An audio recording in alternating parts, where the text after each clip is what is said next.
और अब आपको ले चलते हैं सीधे प्रधानमंत्री मोदी के संबोधन में, जहां इस वक्त वो मुख्यमंत्रियों से बैठक के बाद देश को संबोधित कर रहे हैं। मुझ पर विश्वास कीजिए। दूसरी बात है, हमने पिछली बार कोविड का आंकड़ा 10 लाख एक्टिव केसेस से 1.25 लाख तक नीचे लाकर दिखा दिया था। ये जिस रणनीति पर चलते हुए संभव हुआ वो आज भी उतने ही सटीक है। और मजा देखिए, उस समय सफलता हम ही लोगों ने पाई थी, तब संसाधन भी कम थे।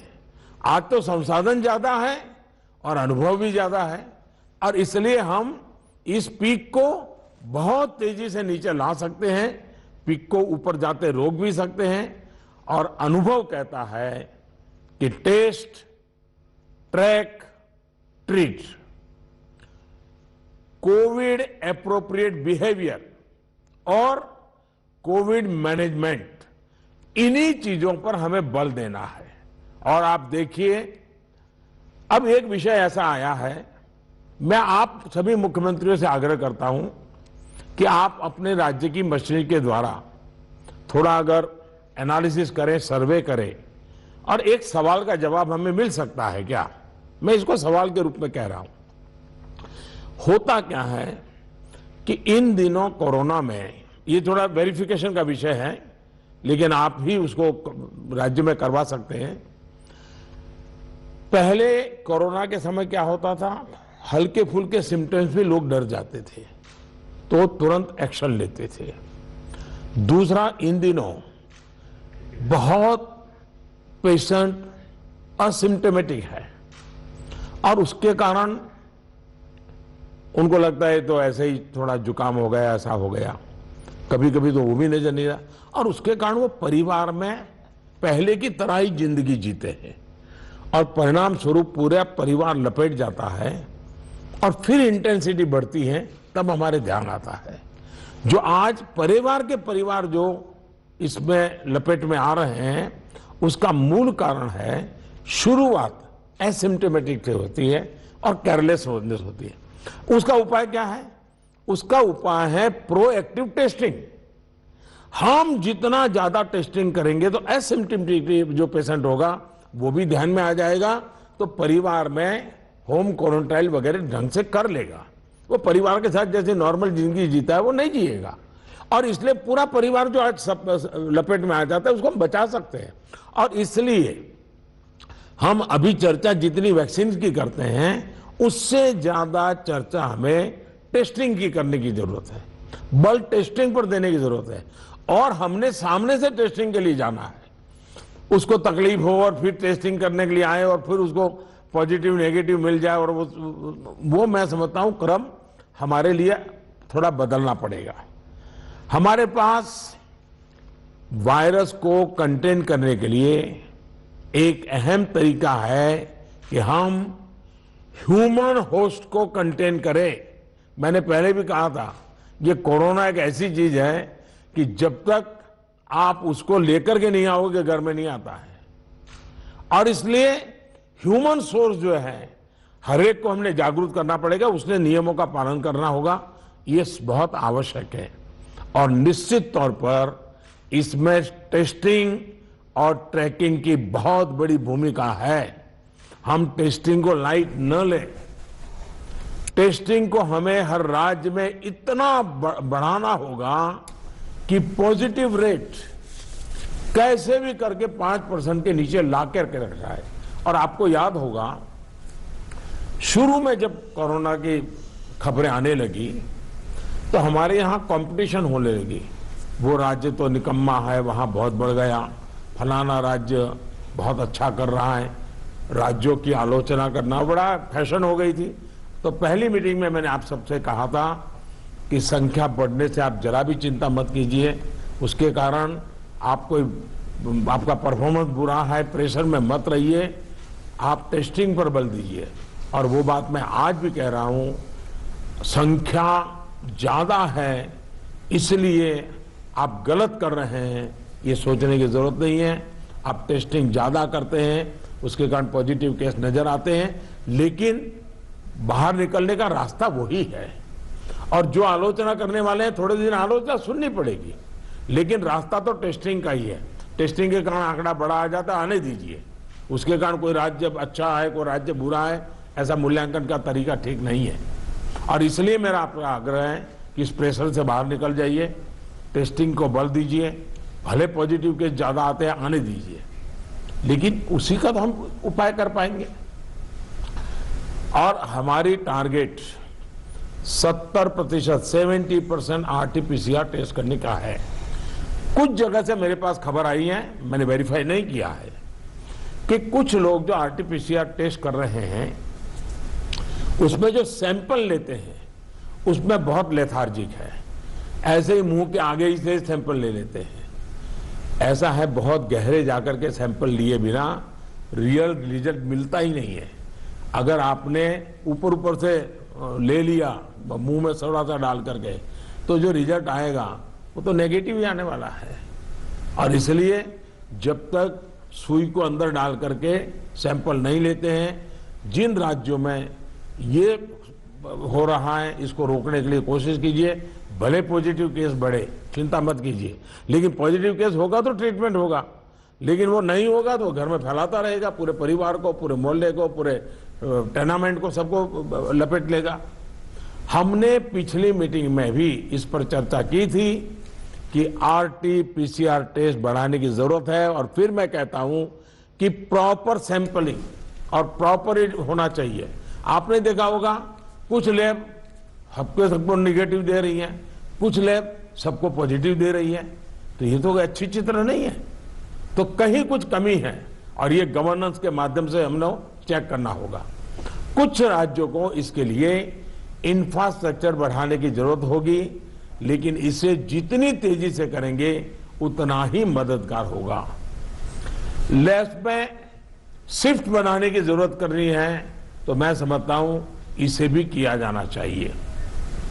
साथ ही मैंने जैसे पारण में कहा, कंटेनमेंट जोन्स में टेस्टिंग पर हमें बहुत बल, जिस कंटेनमेंट जोन तय करें उसमें एक भी व्यक्ति टेस्टिंग के बिना रहना नहीं चाहिए। आप देखिए, आपको परिणाम फटाफट मिलना शुरू हो जाएगा।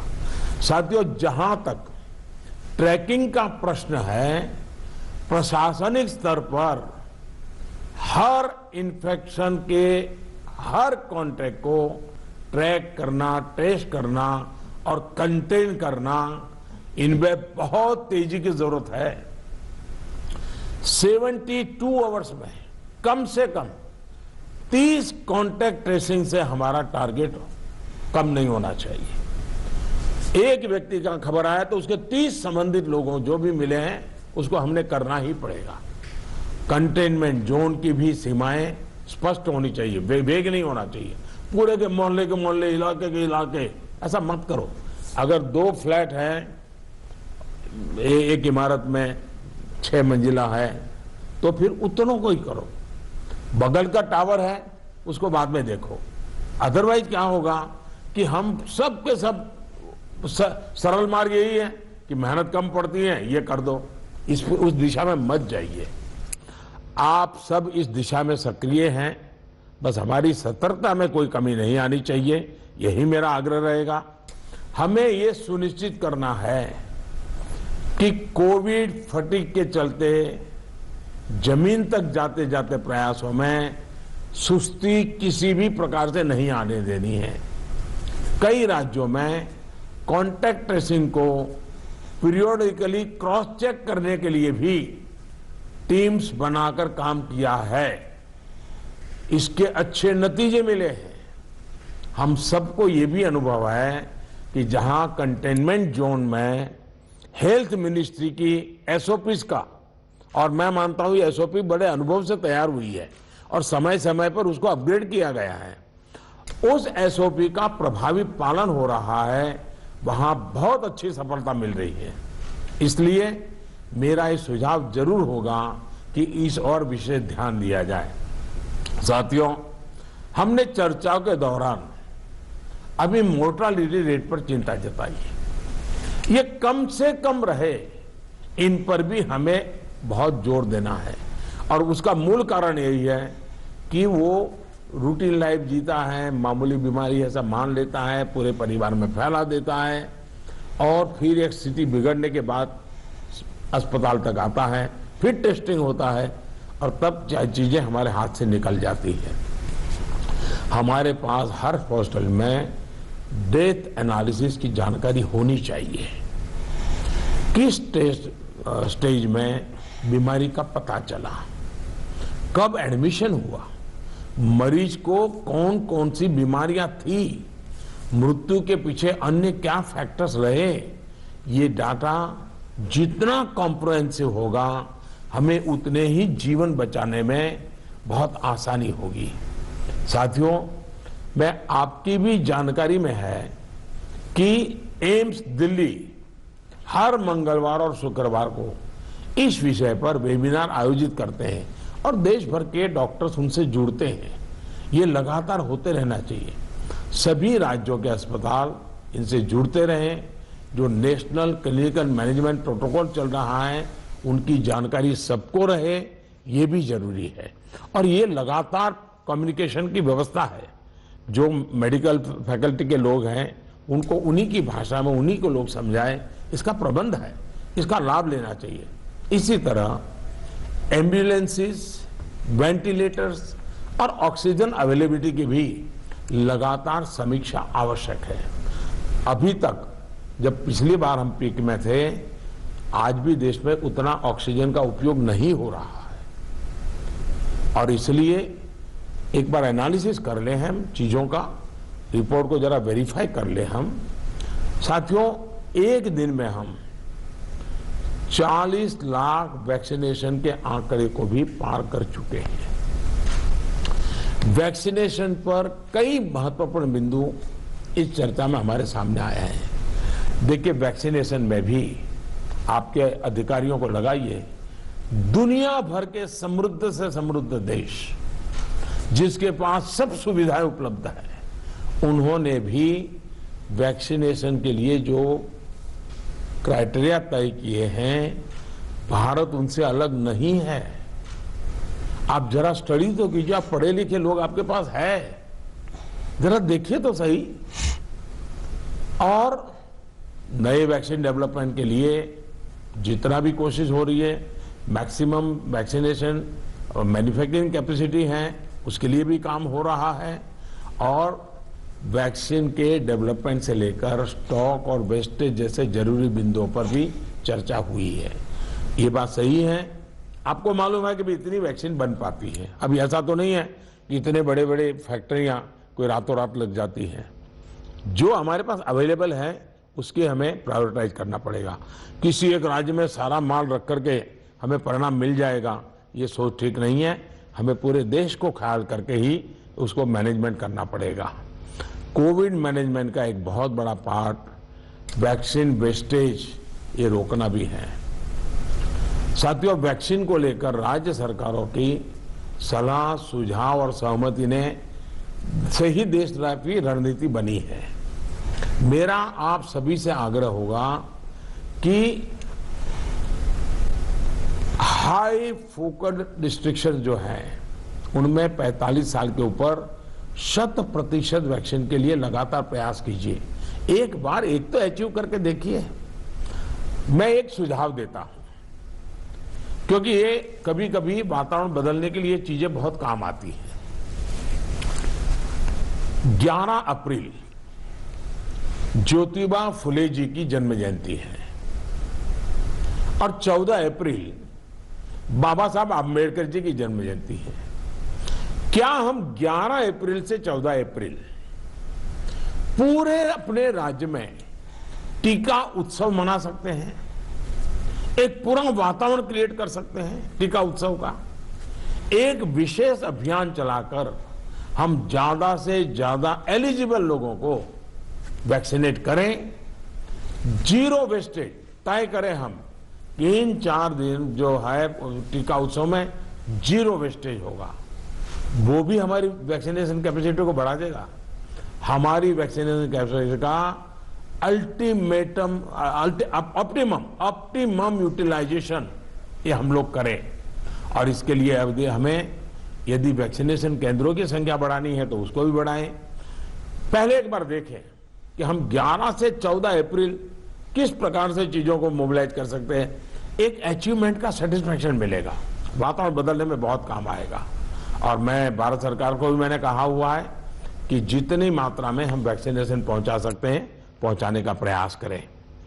हमारा प्रयास यही होना चाहिए कि इस टीका उत्सव में हम ज्यादा से ज्यादा लोगों को वैक्सीनेट करें, और वो भी एलिजिबल वर्ग को।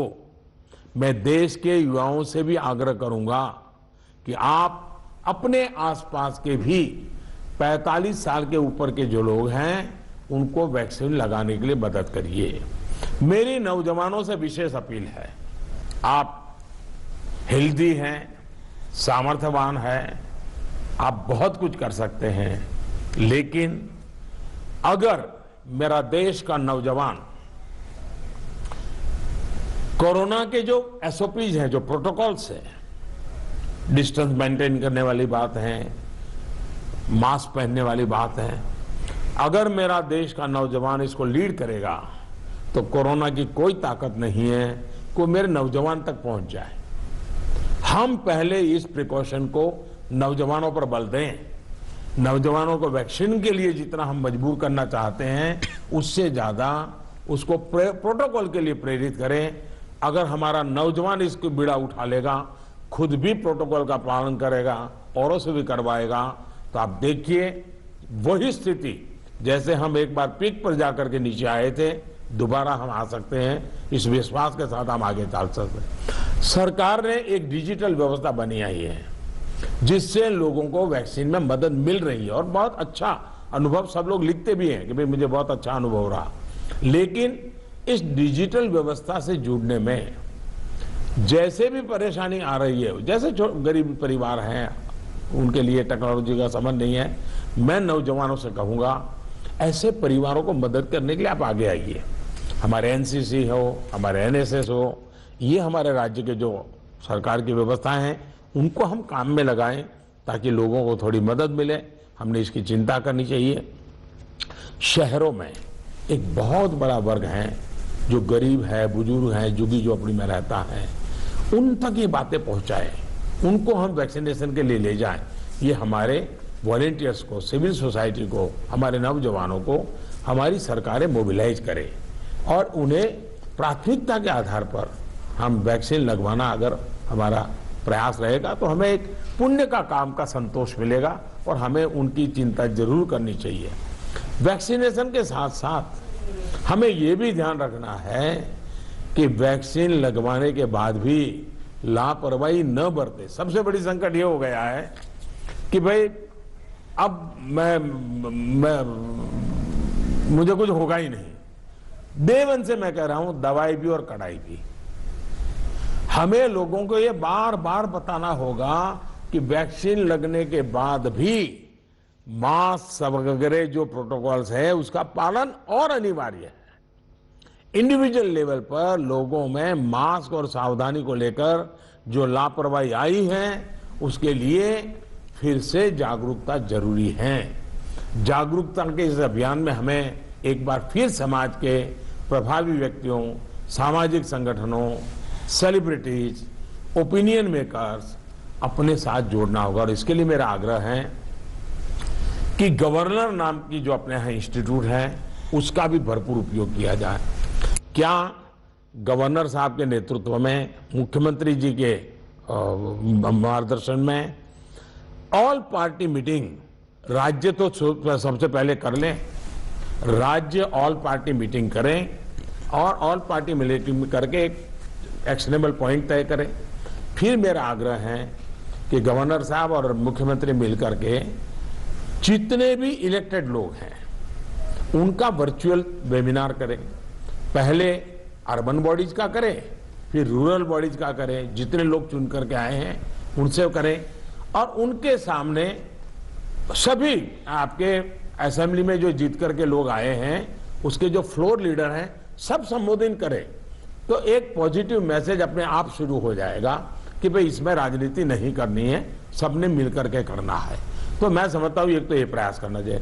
दूसरा, गवर्नर साहब के नेतृत्व में, क्योंकि मुख्यमंत्री के पास बहुत काम रहते हैं, लेकिन गवर्नर साहब के नेतृत्व में एक आध समिट, बड़ा वेबिनार भी किया जाए, और जो शहर हो वहां पर लोकल हो तो सभी धार्मिक नेताओं को बुला करके एक समिट हो जाए और बाकी लोगों को वर्चुअल जोड़ा जाए।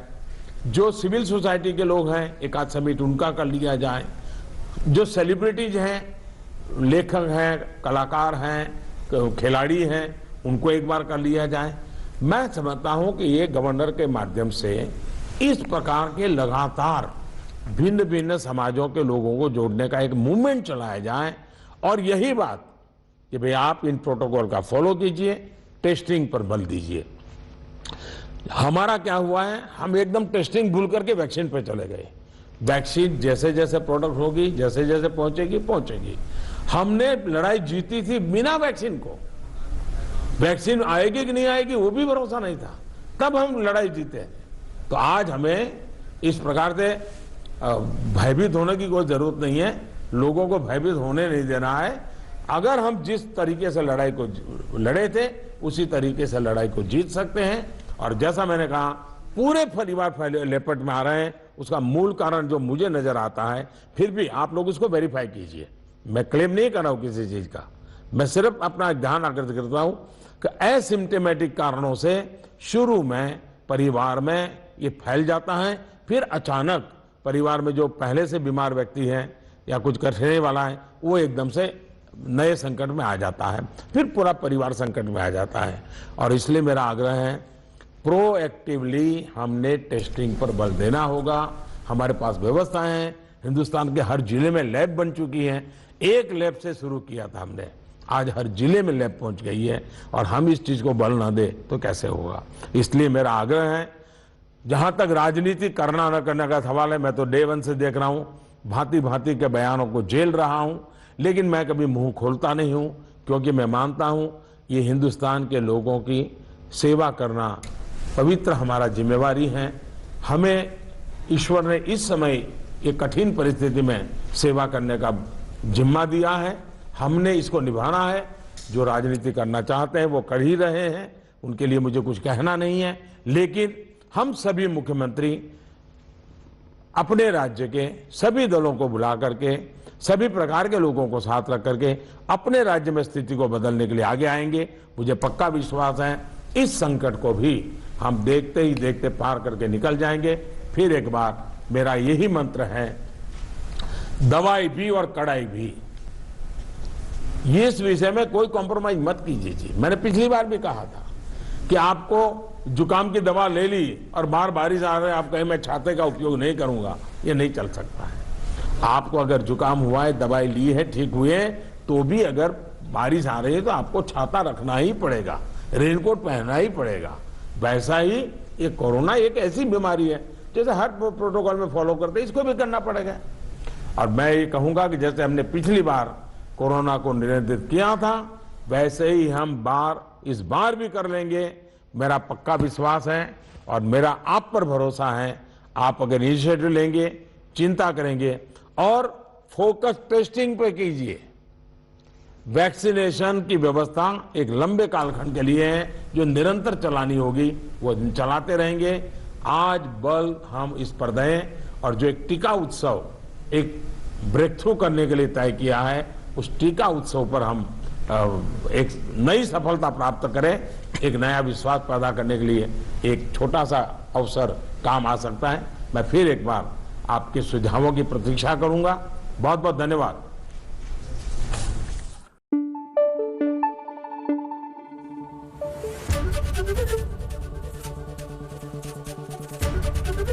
एबीपी न्यूज आपको रखे आगे।